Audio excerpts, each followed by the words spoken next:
Chapter 10 Fluid Lines and Fittings. Of what materials are most low pressure, rigid fluid lines made of?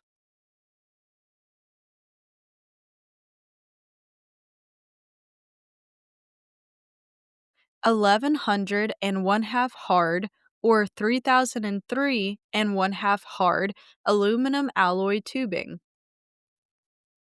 Is the size of a rigid fluid line determined by its inside or its outside diameter? By its outside diameter. What is the difference between the flare angle for the aircraft and automotive fittings?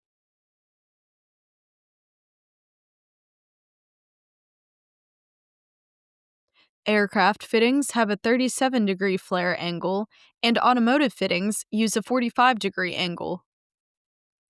Where are quick disconnect fluid line couplings normally used in an aircraft hydraulic system?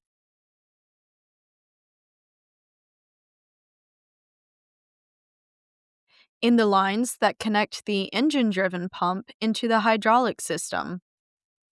Is the size of a flexible hose determined by its inside or its outside diameter? By its inside diameter.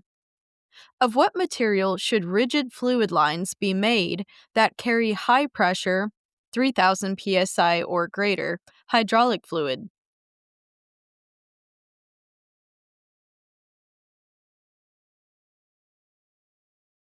Annealed or quarter hard corrosion resistant steel.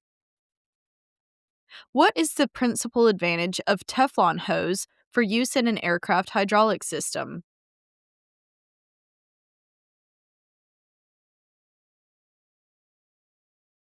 Teflon hose retains its high strength under conditions of high temperature. How tight should an MS flareless fitting be tightened?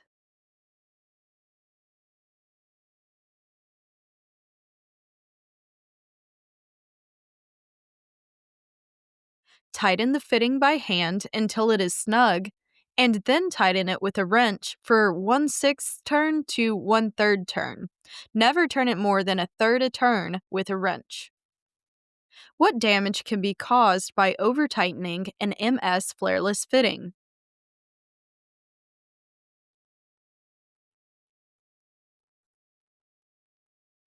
Over tightening draws the cut. Over tightening drives the cutting edge of the sleeve deep into the tube and weakens it. What kind of rigid tubing can be flared with a double flare?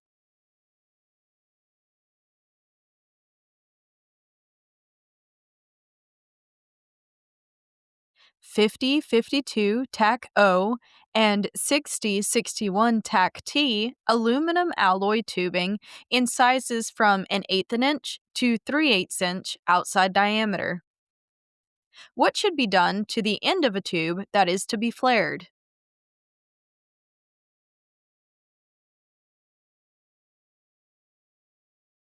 The cut end should be polished to remove any sharp edges that could cause the tubing to crack. What is the minimum amount of slack that must be left when a flexible hose is installed in an aircraft hydraulic state? What is the minimum amount of slack that must be left when a flexible hose is installed in an aircraft hydraulic system?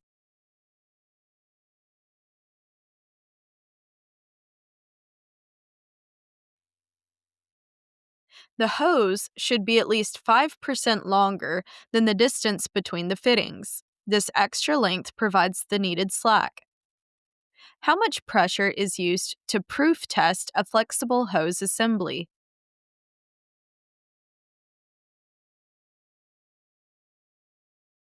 This varies with the hose, but is generally about 2 times the recommended operating pressure for the hose. Why is it important to use a torque wrench when securing fluid hose and line fittings?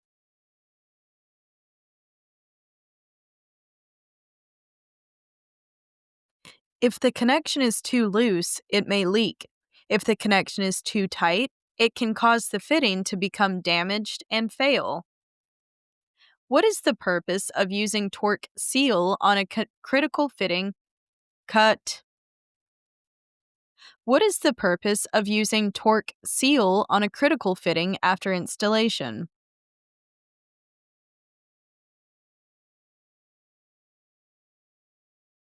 If a visual inspection reveals that the torque seal has broken, it is an indication that the fitting may have loosened. What are the two types of fluid lines commonly found in aircraft?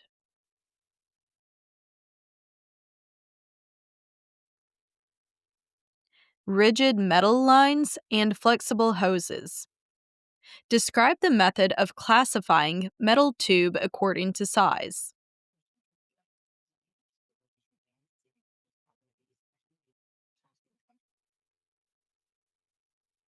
Metal tubing is sized according to wall thickness and outside diameter. Outside diameter is measured in 16th inch increments. When installing stainless steel tubing, what type of fittings should be used? Stainless steel fittings. What is the function of the sleeve on a flared tube fitting?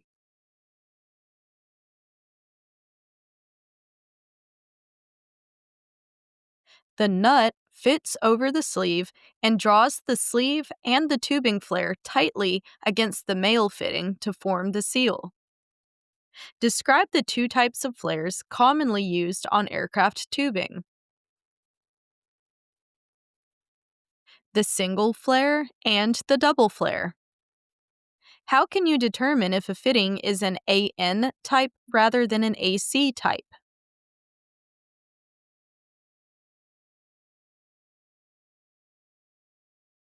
AN fittings have a shoulder between the flare cone and the end of the threads.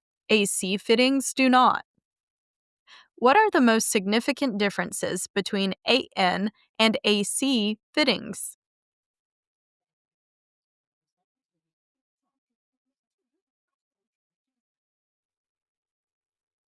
Sleeve length, thread pitch, and the shoulder between the threads and the flare cone on an AN fitting. What are the names of the parts of a flareless tube fitting?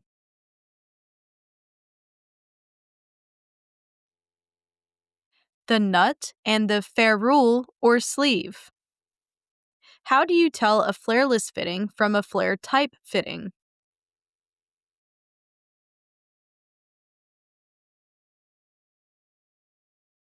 Flareless fittings don't have a flare cone, and there is no space between the threads and the end of the fitting. What is the effect of over tightening a flare type fitting?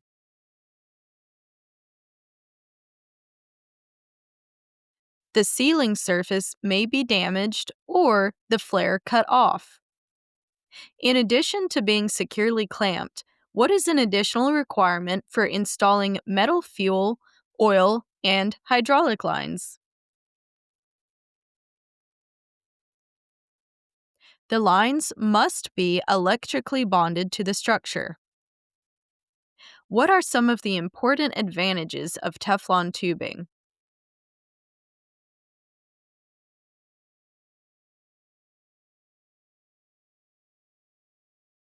It is compatible with nearly every liquid, has a broad operating temperature range, low resistance to fluid flow, and has a very long shelf and service life.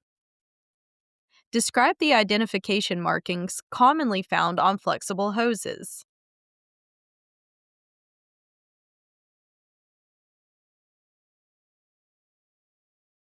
A ley line, identifications such as a mil-spec number, the manufacturer's name or symbol, and the hose size and a date code.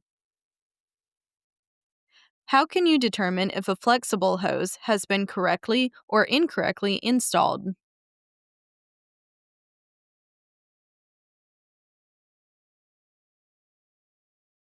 The ley line will be straight if the hose is properly installed.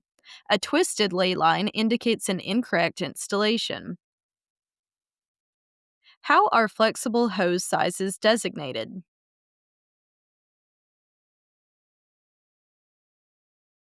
by the inside diameter, measured in 1/16 inch increments.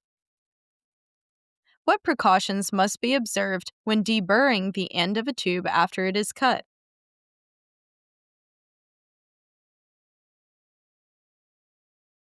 The wall thickness must not be reduced in size or fractured. Describe the operation of quick disconnect couplings.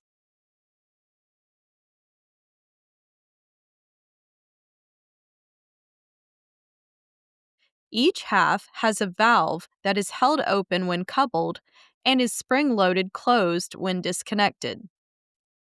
If you fabricate a replacement for a flexible hose, what percentage of the total length must be added to allow for movement under pressure?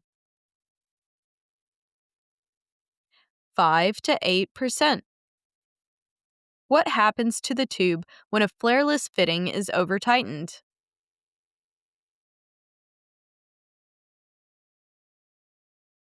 The tube is weakened when the nut drives the cutting edge of the sleeve too deeply into the tube.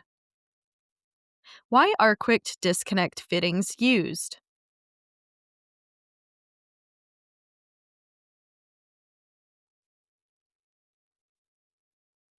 To provide a quick means to connect or disconnect a fluid line without loss of fluid or entrance of air into the system. In the early days of aviation, what tubing material was used extensively in aviation fluid applications? Copper tubing. What percentage of flattening is allowed when bending metal tubing?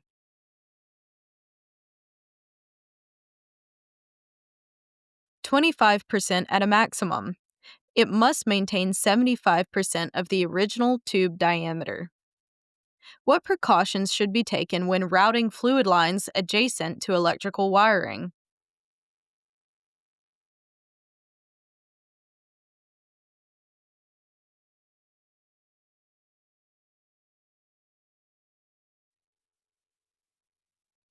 Route the fluid lines below the electrical wiring and maintain a clearance of at least 6 inches whenever possible.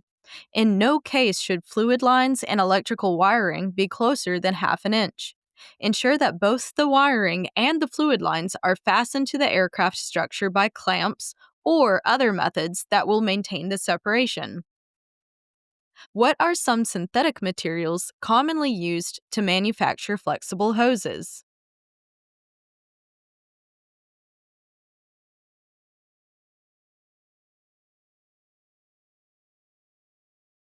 Buna N, butyl, ethylene propylene cut, Buena N, butyl, ethylene propylene rubber, neoprene, and Teflon. How are standard AN type and AC type fluid fittings identified?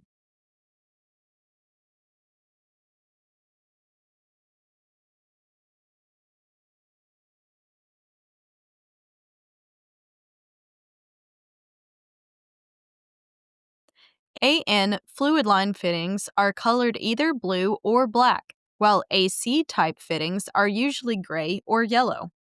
AN fittings have coarser threads and they have a small shoulder between the threads and the 37-degree flare cone. The AC fittings are completely threaded all the way to the 35-degree flare cone. How often should flexible hoses be clamped? Every 24 inches. Name considerations when installing flexible hose assemblies.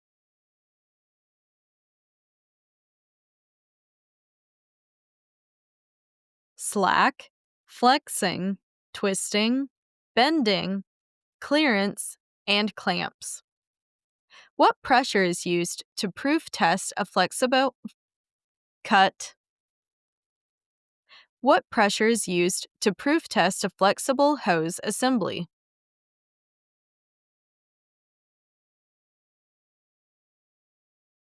Typically, 1.5 times the recommended operating pressure of the hose. What is the advantage of flexible Teflon hose over rubber hose?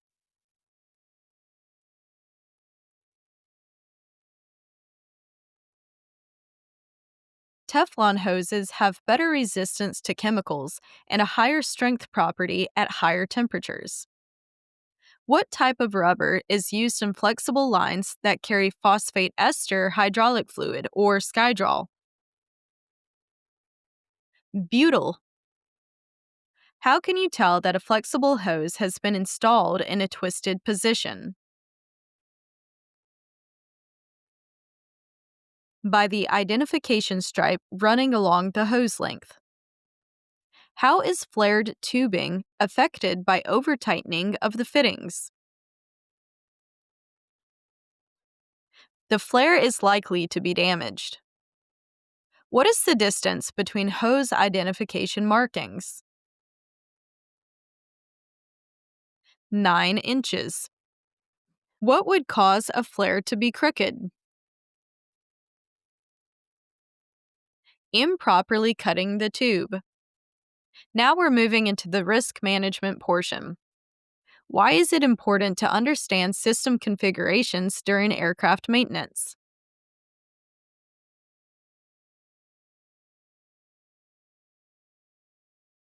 A lack of understanding of a system could lead to fluid lines being reversed or incorrectly installed, leading to a potentially hazardous situation.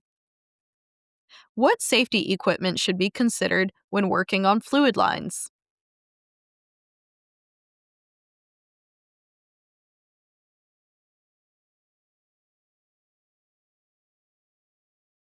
Depending on the types of fluid, safety equipment may include gloves and clothing protection, eye protection, spill containment materials, respirator, and fire extinguisher.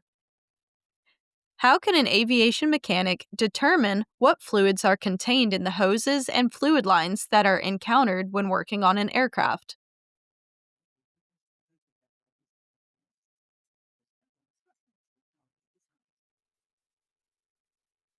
Fluid lines and hoses are labeled at regular intervals to identify the type of fluid. Additionally, the Aircraft Maintenance Manual provides information on each aircraft system. What risk mitigation action should occur prior to working on any pressurized fluid system?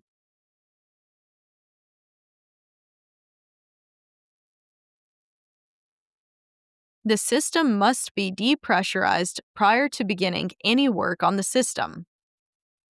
What is the function of the ley line, or the identification stripe, that runs the length of a flexible hose?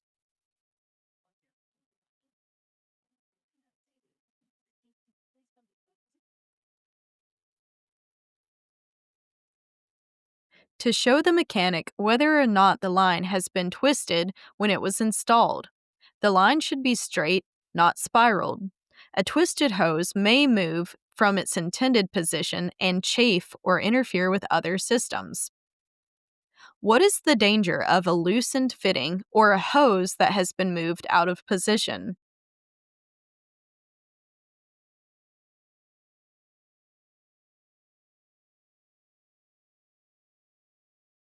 A loosened fitting may leak or allow a hose to move out of position. A hose that has moved out of position may chafe on adjacent structures and begin to leak, or it may cause interference and damage to other systems. What precaution must be used when applying torque to a fluid line?